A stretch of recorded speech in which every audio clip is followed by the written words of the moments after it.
Parents, the following program is intended for people over the age of 13. If your kids are younger than that, please use the YouTube Kids app.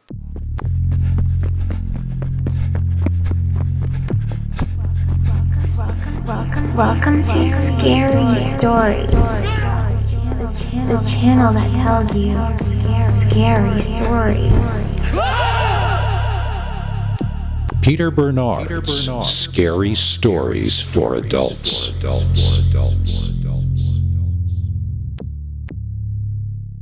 Welcome to Scary Stories NYC. I'm your old pal Bigfoot. You know, the story we have for you today was voted for by you guys. It won the poll that I put on the community page asking which story you'd most like us to tell tonight. Then tomorrow, we've got the story that was voted in second place. But before we get to that, we need to bow our heads and say grace, because this story's executive producer is none other than Talon the Raven. Talon the Raven, that's who we're craving. We're always ranting and raving about Talon the Raven. Without Talon the Raven, we couldn't even do this show, so thank you, Talon. We appreciate your contributions and are eternally grateful. If you'd like to become a Scary Stories executive producer like Talon the Raven, just join our paid subscribers club at peterbernard.com. Or now you hopefully can click the join button on the screen here on YouTube and become a channel member. Both ways of joining get you the same links to hours and hours of secret, uncensored, scary Dogman stories far too wild for this channel and available nowhere else. And now, let's get to today's poll-winning story, the one you all voted for. Let's jump straight into this allegedly true tale, emailed to us 2 days ago from the state of Colorado. This is the supposedly real tale in which a solo hiker ran into an unforgettable confrontation. He ran into Dogman versus Skinwalker. Dear Scary Stories NYC, I had something happen to me when I was out hiking the other day that I'm still not certain I can explain. While it was happening, I kept changing my mind about what exactly I was seeing. I wasn't sure what the animals involved in this sighting were, and I wasn't completely sure what they were doing. All I know is, by the time this event was over, I was pretty sure that I had seen a Dogman encountering a Skinwalker. So to start things off, I know that I'm not supposed to go hiking alone, that it's supposed to be unsafe. You could end up David Politised and nobody would ever see you again. On the other hand, you're not supposed to go outside in groups now either, although I guess that's mainly for the coastal cities more than the Four Corners region where I live. I'm not sure what's right or wrong just now, but I know that I really needed to get some air and to be alone, and I knew that the San Juan National Forest is open 24 hours a day here in Colorado. I've got my favorite places to go in there, and I kind of treat it like my own backyard. Maybe I'll live to regret that, but I am living a fiercely independent life for now, leading up to that potential eventual regret. Seems like a good trade-off to me. I say live in the present, and let tomorrow worry about tomorrow when it becomes today.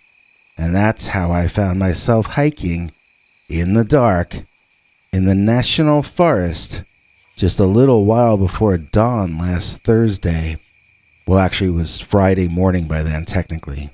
I was in the area where there are supposed to be ancient cliff dwellings. I mean, there are cliff dwellings. They must be there. I see them marked on maps. I haven't seen them myself yet, but I've probably been looking in the wrong direction. I also tend to go to the park after dark because I'm a weirdo. At any rate, there are ancient cliff dwellings over there that I would love to stumble across someday. I don't know who is supposed to have lived there. I can't find anything online about them in Wikipedia or any place, really. The park is right adjacent to the Navajo Nation, so maybe that's who used to live up in those cliffs. All I know is I was climbing around in there in the dark with a mining lamp attached to my forehead, lighting my way in front of me. I started to hear a commotion, and at first I thought I heard the sounds of an argument. I turned off my headlamp and ducked down behind some vegetation to listen. I'm not going to joke around. I got instantly scared because it sounded like someone was angry. I don't like to be around anyone when they're angry. I've seen some nice people do some horrible things once they got angry. It gets me so scared that I start to shiver all over, as though I had just dived into ice water. So I stayed ducked down, trying to breathe quietly and figure out what direction the sounds were coming from. Nothing happened for over a minute, and I began to wonder if the threat was past or if I had imagined it all. It took me some time to get up the nerve to raise my head above the foliage and look in the direction in which the sound had been previously occurring. Seeing a tall, dark figure in that direction, I quickly returned to my original position and looked for a more secure location to view that other figure from. Peeking out from between two thick tree branches, I was relieved to see that the figure was not facing in my direction. It seemed to be staring away from me, very intently, at something in the brush a bit further away from me. I say it, but honestly at that time, I thought I was viewing a human being. I wasn't sure, but I thought it was a hunter wearing a ghillie suit. I don't think hunting is allowed in that forest, but maybe it is. I didn't feel any less concerned about the proximity of this hairy-looking man or man-like thing just because I'd made the assumption that it was a man in a ghillie suit, and there were a couple or three pretty good reasons for that. One, if that was a guy in hunting gear, it was a big guy in hunting gear. I mean, it was a big, tall, wide man, if that's what it was, and I don't mean wide as in heavy, I mean wide as in overly muscular. Two, just because he might be a hunter didn't mean he was a nice hunter. It takes all kinds. And three, just because he was wearing a ghillie suit, that didn't mean he was even a hunter. He could have been somebody out in the darkness with very bad intentions. It was imperative that I view him, but that he not notice me. I became curious what he was staring at. I assumed he was stalking something, so I followed where he seemed to be looking and only saw more vegetation. Risking standing up to my full height and shifting my view, I could now make out that there was some kind of creature there, something moving about in the underbrush. It seemed to be a light brown color, but I couldn't make out any detail, and I wasn't even sure of the animal's height, since I wasn't sure of the elevation of the land past those trees and bushes and tall grass. I really didn't want to be watching this scene any longer. I was feeling as though I were intruding, but I was afraid to risk moving, as I might draw attention to myself. I still, at that point, had no idea what I was dealing with, so I just stayed there, silently watching, listening, waiting for something to happen. When it did, it would all happen so fast, and all be so hard to believe, that I think I have a year's worth of memories of that one brief moment in time.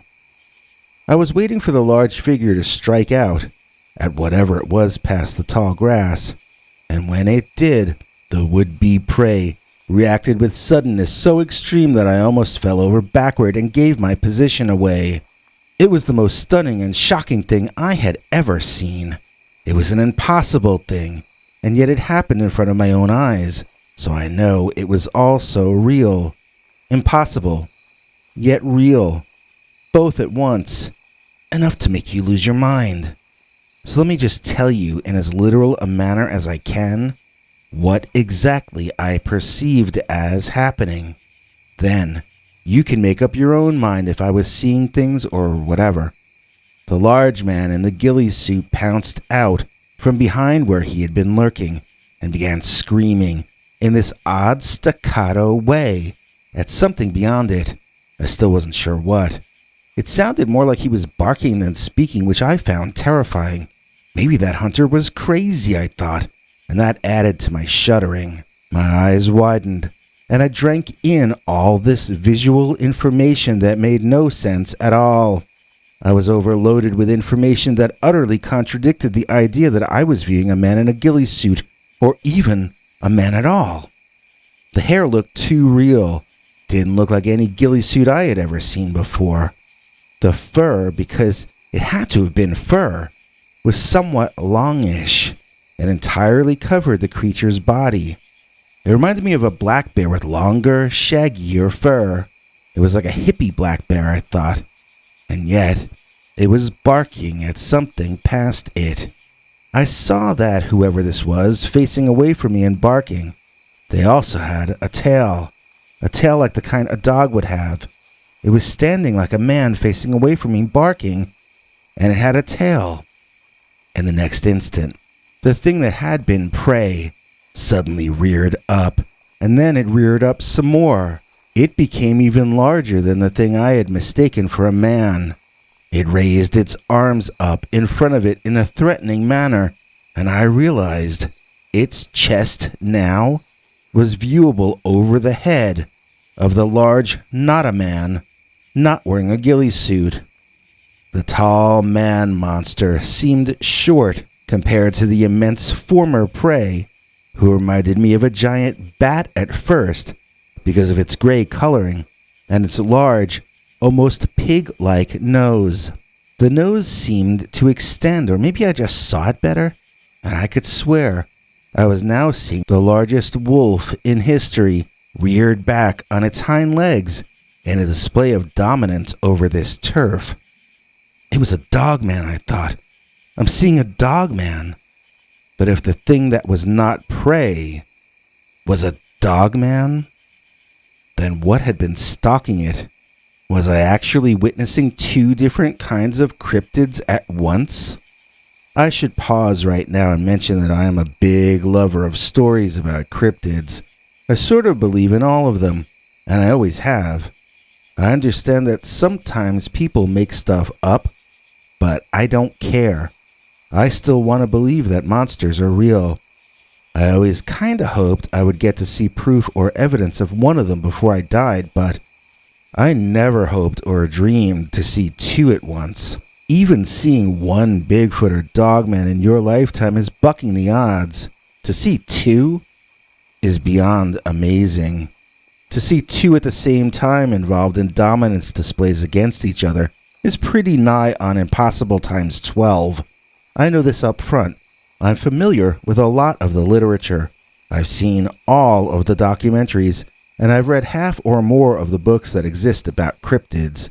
I subscribe to every channel on YouTube that has ever had even one cryptid story on it, and I search out new articles whenever I have a free moment. So, if you're going to say that I'm making this up because I'm such a fan of the idea of cryptids themselves, the only thing I could say in reply is guilty as charged.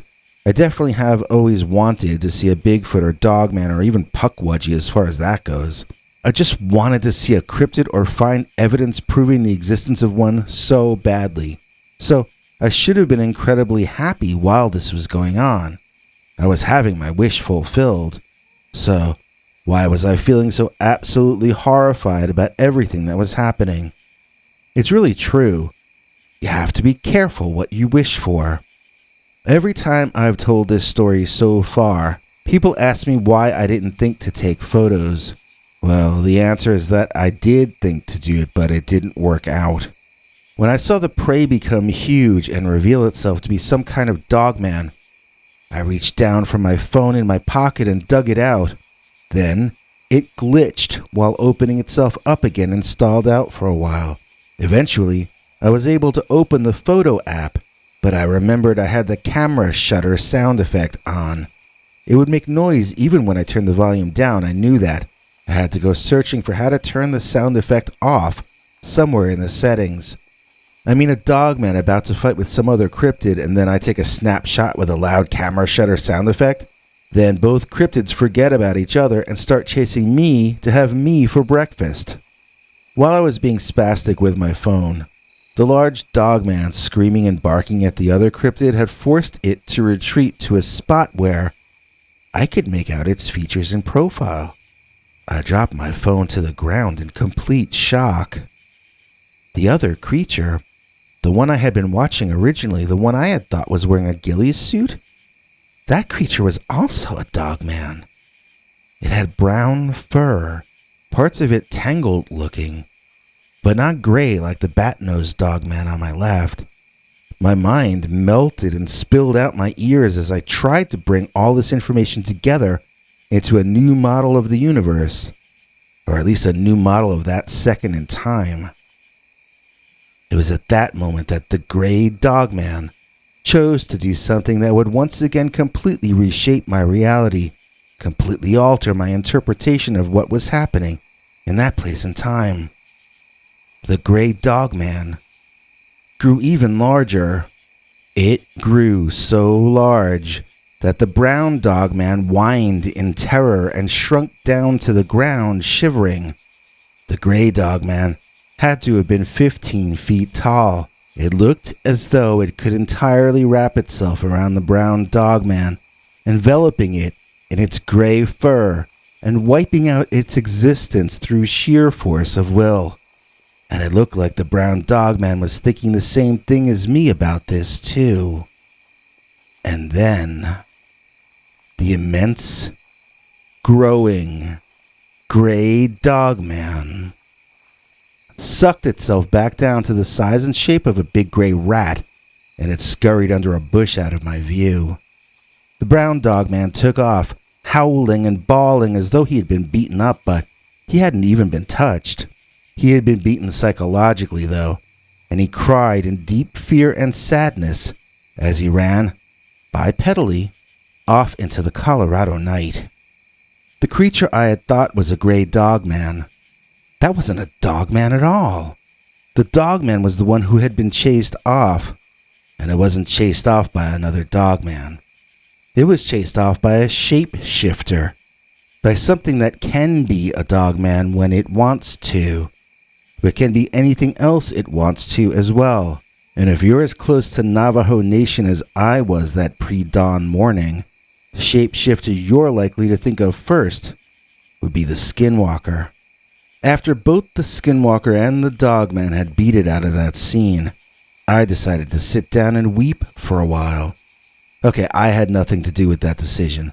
My body sat there and cried for a few minutes. It was more than a little overwhelming to have just lived through that. I was the figurative fly on the wall through that epic standoff. It was beyond humbling, and more than a tad mind-blowing. I mean, part of my brain was still back at the starting line going, so wait, Dogman is real? While the rest of me was worried about getting home without encountering that Skinwalker again, or even thinking about it while I was still exposed out there in those woods. I've heard that thinking about it can attract it. I heard a guy I know go on the other night on my phone about how Skinwalkers can actually change their own DNA in order to change their bodies. I don't know where he got this information from or if it's real or not, but what he said was that the thing that Skinwalkers do is the same thing that we all do. It's the same thing as how we grow from a fetus to a baby to a kid to a teen to an adult to an old person. That's all the DNA making changes as it constantly rebuilds us atom by atom, cell by cell. The DNA is kind of like the general manager or owner of a baseball team. The Yankees don't have Babe Ruth playing the outfield anymore, but they're still the Yankees. In the same way, we are the same person we always were, even though not one atom of our adult selves was actually part of our bodies when we were younger. This is all the work of the DNA. It's just that the Skinwalker has learned to override the DNA, to command it, to rewrite the code, so to speak. The same kinds of changes that take 9 months to happen in the womb can happen in a second or less for the Skinwalker, with his absolute command over his own DNA coding. This might all be something my friend made up or found on the internet, but It's the first theory that makes sense to me personally to explain what I saw. I mean, when that Skinwalker grew, it looked impossible. It looked like animation happening in real life in the forest, if that makes sense. It didn't look like anything that could possibly happen. It was not something that could have been duplicated using old live-action special effects. It was as though I were witnessing computer animation happening in a real biological creature in the middle of the state forest just before dawn. People ask me why I like to go off running and hiking by myself, especially at night. I think this story should answer that question pretty well. Try having a morning as life-changing as that while lying on your mattress in your room. What most people can only dream of, I lived through in reality on the morning that I saw Dogman versus Skinwalker. Hey, it's me, Henry Lee Dogman, here to thank those of you who support all of us here at Scary Stories NYC. It really helps us if you click like and if you forward our videos or leave cool comments. If you can, it helps us even more when you let us share our 25 episode and growing collection of uncensored scary Dogman stories with you by becoming a paid subscriber at peterbernard.com. That's right, join our monthly club and get 25 stories right off the bat, each of them wilder than what we're allowed to tell you on this channel. Then, each Sunday, get another new scary story, usually a Dogman story, but always uncensored and secret, available nowhere else on the planet. Please consider joining us today at peterbernard.com and keep the scary stories coming. Thanks, everyone. I'd like to take a moment to say that if you have a scary story you'd like to tell us here, you can write Peter at peterbernard.com, or you can call our new Scary Stories hotline number and leave it to us in the form of a voicemail message. It's easy to remember. 804-LESCARY. That's 804-LESCARY, or 804-537-2279.